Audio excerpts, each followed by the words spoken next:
क्या भगवत प्राप्ति हो सकती है? बिल्कुल हो सकती है। मतलब केवल नाम जप करें? अरे भैया, केवल नाम जप करने लगे तो महात्मा हो गए, इससे बड़ा कोई दान ही नहीं है।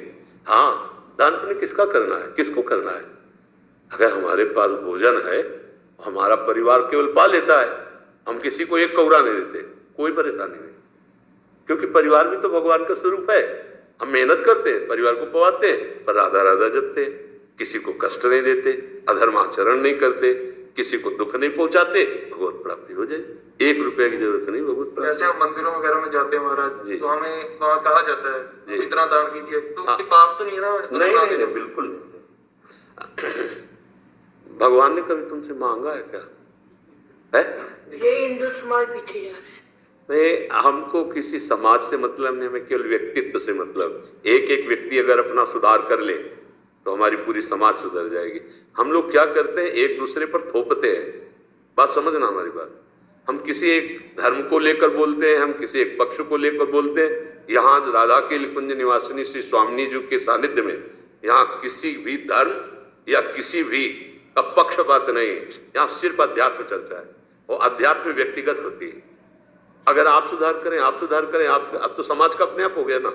हाँ, भगवान ने मांगा है आपसे, मन मना भव मद भक्तो।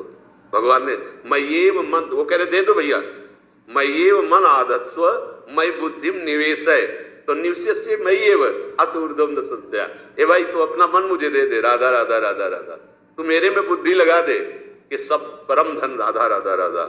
और जहां ऐसा आपको दिखाई दे तो दूर 10 कदम दूर रहो, दूर से दर्शन किया, उनको भी प्रणाम किया और पीछे से निकल गए। नहीं, हमें देखो, कहीं कोई ऐसा नहीं कि आपके घर पर कोई आवे हमें इतना दीजिए, नहीं तो हम सांप दे देंगे या पाप लग जाएगा, कुछ नहीं होने वाला। अगर उनके पास सांप और पाप करवाने की शक्ति होती ना, कि तुम्हें पापी बना देते या तुम्हें सांप दे देते, तो वो ऐसे करते ही नहीं। जिसके अंदर सामर्थ्य होती है वो ऐसा करता नहीं। बात खुली समझो। कोई उस सत्य को जानने वाला ऐसे तुमसे करेगा यार? सोचो, तुमसे क्यों ऐसे करेगा? जिनके तुम दर्शन करने जा रहे हो वो लक्ष्मीपति है, उनकी सेवा में हम हैं। हम तुमसे ऐसे करें तो तुमसे बड़ा मतलब समझो। अब वो शब्द हम क्या, तुम उनको नहीं जाने जिनकी सेवा में हो, और अगले बंदे से कह रहे हो इतना रुपया दे दो, और वो महालक्ष्मीपति तो हमारे पास खड़ा है। यार कितनी बड़ी भूल है। लेकिन सत्य बात यह है, भगवान को तुमसे कुछ नहीं चाहिए। देखो, हम कई बार होता है भगवान कैसे प्रसन्न होते, जैसे तुम पिता एक हो, तुम्हारे 4 पुत्र हो, तुम सेव लाए, केला लाए, 2-2 बच्चों को दे, एक सेव एक केला, तीनों छीले में पाने लगे, और एक दौड़ के आया और छील के ऐसे कहा पापा अब आपका हृदय क्या होगा? नहीं, एकदम बलिया। और आप ऐसे करोगे, ला इधर, और अपने हाथ से उसे पवाओगे, नहीं पाओगे। 3 को वो दुलार नहीं मिलेगा जो उसको मिलेगा। ये इसी को भगवत आराधना कहते हैं। हमारे पास जो नमक रोटी भगवान ने दी, हम अपने प्रभु को घर में भोग लगाते हैं, पाते हैं। हमारे पास जो मेहनत का कमाया वो पैसा, माँ है, पिता है, बहन है, परिवार है, उनकी सेवा में लगाते हैं। 100 रुपया अगर हमें लगा ज्यादा बच गया, एक्स्ट्रा में है, तो हम उसे गंदे आचरणों में ना करके किसी बीमार की सेवा में, किसी पशु पक्षी की सेवा में, किसी ऐसी जगह जो तुम्हें कभी नमस्कार ना करे, सेवा उसी मानी जाती है। कि वो अगर ऐसे बोला ना थैंक यू भाई साहब, तो हमारी सेवा अधूरी हुई। वो थैंक यू भी ना बोल नहीं पावे। वो ऐसे नेकी कर दरिया में, जैसा भाव है ना। कोई जरूरत कहीं भी ऐसा नहीं लिखा। हाँ, ये जरूर, हमें अभद्र व्यवहार कहीं भी किसी से नहीं करना। तुम्हारे घर जैसे कोई आता है, राधे श्याम जी बोलिए, मृदु वचन पहला स्वागत, राधे राधे, क्या है, हमें 500 रुपया चाहिए, हमारी श्रद्धा नहीं है या हमारी सामर्थ्य नहीं, खुली बात है। आप चाहें पानी आपको पिला सकते हैं, आप चाहें आपको रोटी खवा सकते हैं, आप गेट के बाहर बैठिए। अगर नहीं हमें रुपया चाहिए, आराम से चले जाइए, कोई अपराध नहीं। हम मृदु वचन बोले, हम अभद्र व्यवहार क्यों करें किसी के सामने? अगर वो कहते कि फिर अगर हम ऐसे खाली गए तो तुम नष्ट हो जाओगे, तो कुछ ना बोले, अपने दरवाजे से अंदर आ जाए। वो खुद नष्ट हो रहा है, देखो कितना जल रहा है। आप खुद देखो उस समय वो व्यक्ति कितना जल रहा है, कितना कड़ुआ उससे बदबू आ रही है उसकी जलन की। हाँ, नहीं, कभी नहीं डरना चाहिए। जो भगवान के जन होते हैं वो किसी का अमंगल इसलिए कर देंगे कि उसने कुछ दिया नहीं। यार भगवान का दास होकर किसी के और का भरोसा रखता है, मुझे तो संशय उसके दासत्व पर। भाई हाँ, भगवान का दास कभी ऐसे नहीं करता। अगर आचार्यों ने आदेश किया तो केवल इसके लिए कि एक एक रोटी मधुकर की तरह, भौरा जैसे एक एक फूल से पराग लेता है, ऐसे एक एक घरों से आधी रोटी एक रोटी मांग ली, पाया, दिन भर भजन किए, वो तो मार्ग है। लेकिन रुपया मांगने वाली बात आज तक हमने कहीं नहीं पढ़ी। कहीं किसी भी विषय के लिए रुपया मांगने की जरूरत नहीं। विश्वम्भर भगवान सबका भरण पोषण करते हैं, जिस समय जो आवश्यकता होती बहुत बहुत उनको पता है। हाँ, हमें लगता है पैसा दे के भगवत प्राप्ति होती भी नहीं है। अगर होती तो बड़े बड़े लोग खरीद लेते भगवान को, नहीं खरीद लेते तो 1000 करोड़ तो ले लो, 2-4 बार खरीद लेते, ऐसे भी लोग हैं। लेकिन लक्ष्मी जी चरण चापती रहती है, भगवान उधर देखते रहे तो भला है। भगवान तो अपने प्रेमी जनों से मिलते हैं, और प्रेम पैसे से खरीदा नहीं जाता, वो भजन से होता है और दैन्यता से होता है। ठीक है ना जी। अभिषेक जी अंबाला से। राधे राधे। राधे राधे महाराज जी। महाराज जी, भगवान श्री कृष्ण जी गीता में कहते हैं कि सब धर्मों को त्याग कर मेरी शरण में आओ, मैं सब पापों से मुक्त कर दूंगा। महाराज जी, यहाँ सब धर्मों को त्यागने का क्या अर्थ है? जैसे हम किसी के पति हो सकते हैं, किसी के पुत्र हो सकते हैं, किसी के भाई हो सकते हैं, किसी के मित्र हो सकते हैं, लोक में हमारा कोई पद हो सकता है, व्यवहार में हमारा कोई स्थान हो सकता है। इन सब का अहम छोड़ करके मैं ही सब रूपों में हूँ, ये बात समझिए। सबके हृदयों में मैं ही विराजमान हूँ। मेरे को ही देख करके व्यवहार कर, मेरे को देख करके ही समस्त बर्ताव कर, तो वो हो जाएगा मन मना भो मद भक्तो माद्याजिमाम नमस्कुरु। तब माना जाएगा कि भगवान का शरणागत है। वहाँ हम एक पति हैं, हमारा क्या कर्तव्य है? नहीं, हम भगवान के दास हैं।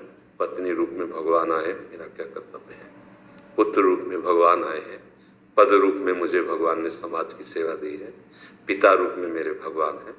यहाँ ये भाव देखना है, समझ रहे ना?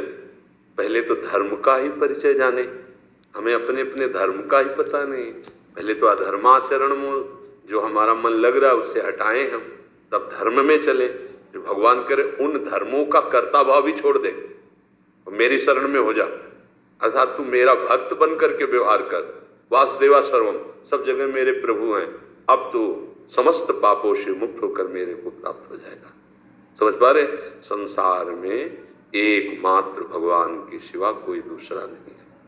मत्ता परतरम नान्यत किंचिदस्ति धनंजय। हे धनंजय, किंचन मात्र कोई भी वस्तु व्यक्ति स्थान मेरे से खाली नहीं है, मैं ही बना हुआ हूं। अब ये बात जान गए तो सर्वधर्मान परित्यज्य मामेकम शरणं व्रज। कैसे? ये जो सर्वधर्मान है ना, भाई का क्या धर्म है भाई के प्रति, पति का क्या धर्म है पत्नी के प्रति, पत्नी का क्या धर्म है पति के प्रति, पुत्र का क्या धर्म है पिता के प्रति, ये सब व्यवहार है ना। इन सब धर्मों को मेरे चरणों में पूर्ण कर दो। सर्वधर्मान परित्यज, परित्यज को मतलब छोड़ देना नहीं, मेरे में समर्पित कर देना है। अर्थात मेरे पिता रूप में, मेरे पत्नी रूप में, मेरे पुत्र रूप में मेरे भगवान ही पधारे हैं। मैं अपने कर्तव्य का निर्वाह करते हुए इन भगवान की पूजा करूंगा। भगवान कह रहे हैं कि फिर मैं सारे तुम्हारे जो संचित कर्म पूर्व के जमा उनको भस्म कर दूंगा। अगर क्रियमाण में गलती होती तो मैं उसे नष्ट कर दूंगा और प्रारब्ध को भोगने की शक्ति दूंगा और तू मेरे को प्राप्त हो जाएगा। समझ में आ रही बात? ऐसा नहीं है कि सब कुछ त्याग कर कहीं भाग के जाने की बात कही जा रही है, ऐसा नहीं। सर्वधर्मान को मतलब त्यज लोक धर्मान, भगवान के चरणों का आश्रय को मतलब भागवत धर्म। सब में अपने प्रभु को देखना, सारे कर्म प्रभु के लिए करना, हर समय प्रभु का स्मरण करना, इसी का नाम भागवत धर्म। अगर लोक धर्मों में तो देखो कोई अपने अपने कर्तव्य कर्म का पालन ठीक से नहीं कर रहा तो धर्म क्या जाने। फिर परम धर्म, भागवत धर्म, प्रेम धर्म, ये तो बहुत ऊंची बात है। धर्म का पालन नहीं कर रहे। थोड़ा प्रतिकूल हो जाए पत्नी तो देखो कैसा व्यवहार करते हैं, थोड़ा प्रतिकूल हो जाए पति तो कैसा व्यवहार करते हैं, थोड़ा प्रतिकूल हो जाए माता पिता तो हम कैसा व्यवहार करते हैं। तो धर्म ही नहीं है। अनुकूलता को धर्म नहीं कहा जाता। जो अनुकूल और प्रतिकूल दोनों की परवाह ना करके अपनी निष्ठा से धर्म का पालन करता है वही धर्मात्मा कहा जाता है। समझ पा रहे हैं? हाँ। बहुत अच्छे हो, नई अवस्था में धर्म का विषय जानना चाहते हो, इसे सबसे ज्यादा भक्ति करो इन रूपों में विराजमान भगवान की। माता पिता, भाई पत्नी, पुत्र, परिवार, संबंधी, गांव, पूरा विश्व, इन सब में भगवान है। किसी के साथ दुराचार, पापाचार, अधर्माचरण, हिंसा, द्वेष, ये सब न होने पावे। इसमें आपके साथ कोई करे तो सह जाओ, दूसरे के साथ पलट कर तुम व्यवहार ना करो, क्योंकि तुम भगवान को देख रहे हो ना, तो वो हो गया भगवान का भक्त, महाभागवत, उसे भगवान की प्राप्ति हो जाएगी। ये सब बातें सत्संग से अपने आप आपको प्राप्त होती रहेंगी यदि आप सत्संग सुनते रहे ना। धर्मम भजस्व सततम त्यजलोक धर्मान सेवन सदा साधु पुरुषन जय काम तृष्णा। अगर संतों का सेवन करे, सत्संग सुने, तो कामना और तृष्णा का त्याग हो जाता है, जिससे लोक धर्म का त्याग होकर वो भागवत धर्म को प्राप्त हो जाता है। अन्यस्य दोष गुण चिंतन मासु भुक्त्वा सेवा कथा रसम हो नितराम पिबत। तुम भगवान की चर्चा सुने और सब समाज को भगवान का स्वरूप मान के जिसके साथ जो व्यवहार है वैसा बर्ताव करे, खूब नाम जप करे, तो साधु संग से भगवत प्रेम प्राप्त हो जाता है, तत्व बोध प्राप्त हो जाता है, परम धर्म की प्राप्ति हो जाती है। समझ पा रहे हैं? ब्रिगेडियर रमेश जी, नोएडा से। राधे राधे महाराज जी, साष्टांग प्रणाम। महाराज जी, आपकी कृपा से आपका आज्ञाकारी बनने का प्रयास कर रहा हूँ। चूक हो जाती है पर प्रयास में कमी नहीं होती। महाराज जी, दो पहलुओं पर अपने निर्णय पर शंका हो जाती है। पहला है महाराज जी, जब भी दान क्रिया होती है, किसी को दान देते हैं, तो भाव ये होता है कि भगवान की दी हुई संपत्ति भगवान को अर्पित हो रही है। पर जब ट्रैफिक लाइट पर छोटे बच्चों या बड़ों को कुछ देना होता है, तो लोग बोलते हैं कि आप उनकी आदत बिगाड़ रहे हो, आपके द्वारा दी हुई धनराशि का उपयोग वो गलत भी कर सकते हैं। महाराज जी, पर हमारा भाव ये रहता है कि हम तो वो वस्तु अपने भगवत भाव करें। आपको लोगों के भाव देखने, अपने भाव देखने, अपने भाव देखने ना।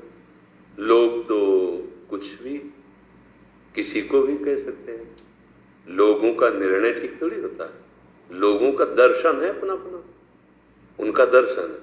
जैसे एक लोग ने कहा कि अगर कोई भूखा तड़प रहा है तो उसका प्रारब्ध है, अगर आप भोजन दोगे तो उसके प्रारब्ध में बाधा पहुंचा रहे हो। कैसा दुष्ट निर्णय है, मतलब कैसा दुष्ट निर्णय है उसका। अब अपने निर्णय में खुशी है। हमको इन बातुल भूत विवश मतवारे, ते नहीं बोले वचन विचारे, जिनकर कहा सुनी नहीं काना। बात मानी जाती ब्रह्मज्ञ, जो भगवान के तत्व का ज्ञान रखने वाले उन महात्माओं की बात मान। ऐसे थोड़ी मूढ़ आदमी जो अपनी वासनाओं में घूम रहा है, उसकी बातें, उसकी सलाह ये थोड़ी माननी होती। ऐसा नहीं। कोई भूखा है, प्यासा है, किसी बच्चे की फीस भर दी है, कोई बीमार है, उसकी औषधि के लिए पैसा दे दिया। आप सरकारी आदमी रहे, आपको पेंशन मिल रही, आप उसका सदुपयोग करें, आनंदित रहिए, किसी ऐसी बातों में नहीं फंसते। दूसरी बात महाराज जी, दूसरा पहलू है कि पूजा की सामग्री जैसे फूल वस्त्र आदि का विसर्जन के बारे में है। यमुना मैया और नदियों में निषेध है, इसलिए हम इस सामग्री को सुरक्षित स्थान पर मिट्टी खोदकर छोटे से। बहुत सुंदर, हाँ, पर वो ऐसी जगह नहीं कि सबके पैर पड़े। जैसे यमुना जी के ऐसे किनारे पहुंच जाइए और वहीं मान लो आपको जल में नहीं डालना, एक हाथ दूर ऐसे खोद दिया अच्छे से और ऐसे करके ऊपर से यमुना जल छिड़क दिया, प्रणाम। अब जब यमुना जी की बाढ़ आएगी तो सबसे हो जाएगा। पार्क में जैसे पार्क होते हैं ना घर के पास, नहीं, हम पार्क के लिए नहीं करेंगे। नहीं, पार्क कोई सुरक्षित स्थान होते हैं, वहां सब घूमते फिरते हैं ना। तो यमुना का पावन तट है, तो हम यमुना के पावन तट या गंगा के पावन तट या किसी विशाल पवित्र सरोवर के तट पर हम खोद करके और अंदर डाल देते हैं और प्रणाम कर लेते हैं। अब उसके ऊपर कोई चले हमारी बात, हम तो उनको पावन जगह पर दे।